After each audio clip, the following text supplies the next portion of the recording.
Hello everyone and welcome back to the Dungeon Learner's Guide. Today I wanted to try a little bit of something different, and we're actually going to do a deck tech for the Pioneer format. So for those who might not know, a deck tech is where I take one of my personal decks.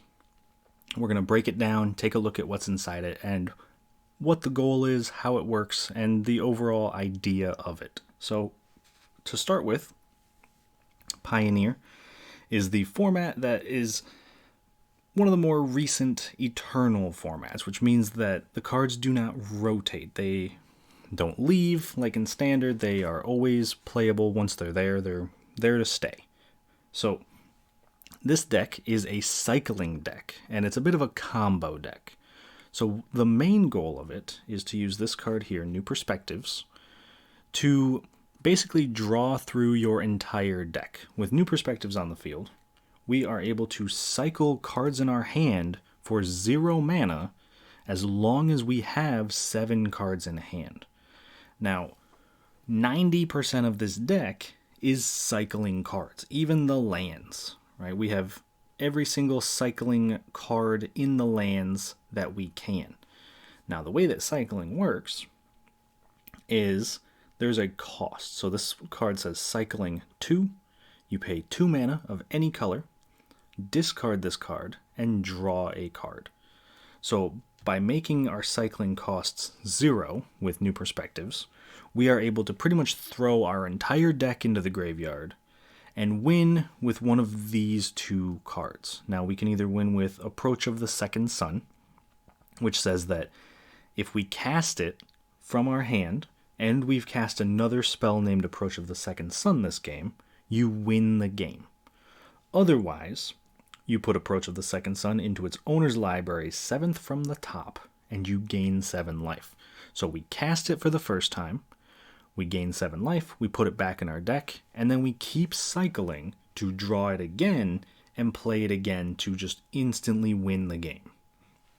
Now, maybe that works, maybe it doesn't. But the way to get to it is to have our lands that make more than 1 mana. So, for example, we have Lotus Field, which makes 3 mana. We have cards like Weirding Wood, which once you put it onto a land, the land makes 2 mana. And what you wanted to do is make enough mana with these lands and cycle a Vizier of Tumbling Sands for free.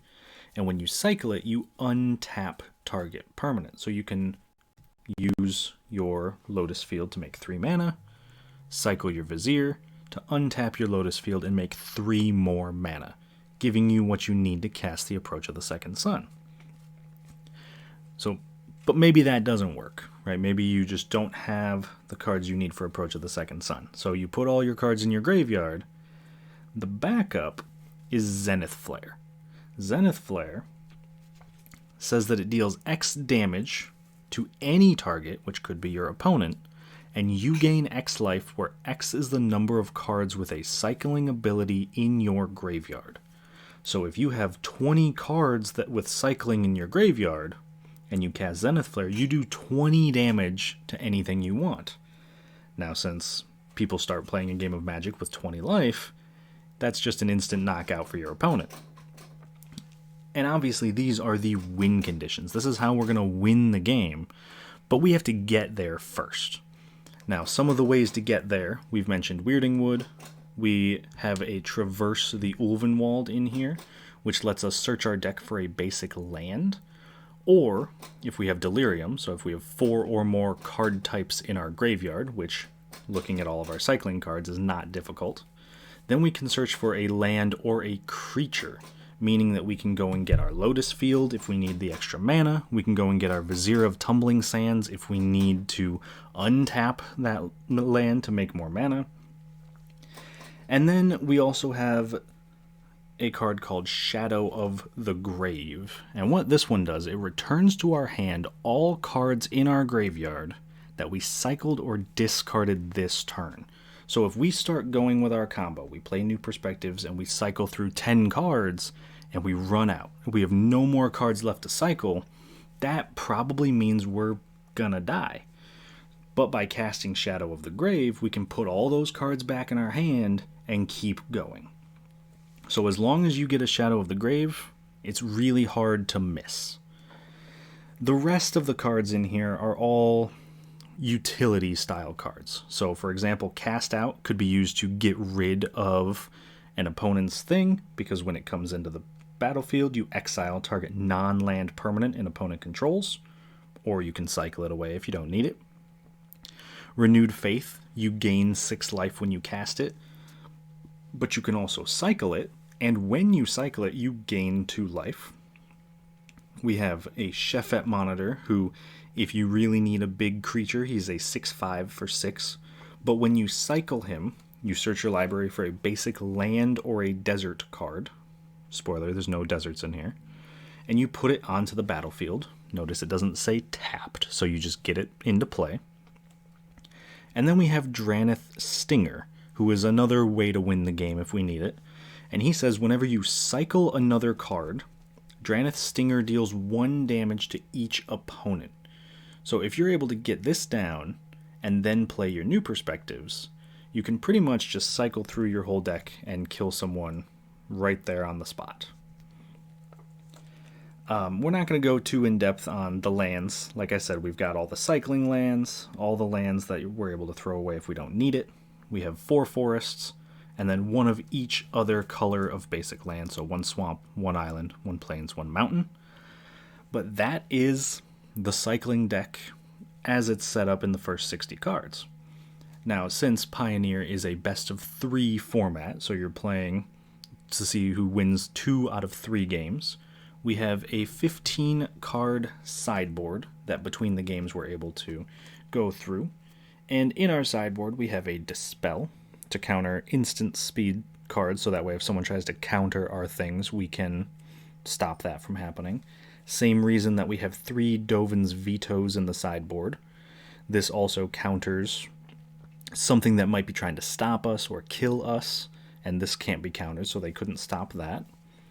We have 4 Haze of Pollens, which is actually a fog. It prevents all combat damage that would be dealt this turn. So if we need to find ways to survive longer into the game, to survive against very aggressive decks, we have this. And it cycles, so it's always a good card to bring in. We have some cards that I'm honestly going to be replacing here soon. Radiant Flames. It's 3 mana, and it deals X damage to each creature, where X is the number of colors of mana spent to cast it. So this is going to do 3 damage to all creatures, since we have all the colors of mana. In the future, I'm going to be swapping this out for a card called Anger of the Gods. Or actually, you know what? Sweltering Suns would even be better, because Sweltering Suns does the exact same thing, but it can cycle. So that's actually a much better fit for this deck. So that will be replaced in the future. And then our last sideboard card is a playset of Valiant Rescuers. And this is a 3/1 that can cycle for 2, but it also says that whenever you cycle another card for the first time each turn, you make a 1/1 white soldier creature token. So this helps when people are able to get rid of some of your win conditions, like the Approach of the Second Sun or the Zenith Flare. And it just puts a lot of creatures on the board. So that way, if your opponent is going wide with their own creatures, you have ways to block, or maybe even attack if it gets to that point in the game. But that is my personal Pioneer cycling deck. I hope you guys enjoyed this. Like I said, it's something new. So if you think there are ways that I can improve this in the future, please let me know. If you have interest in doing things like this again in the future, again, please let me know. I have plenty of decks that we can go through, from standard to modern, plenty of commander decks. So I hope that this was a little bit interesting for you, and I hope that in the future we can do some more of these. But thank you for joining me, and I will see you all on the other side of the Dungeon Learner's Guide.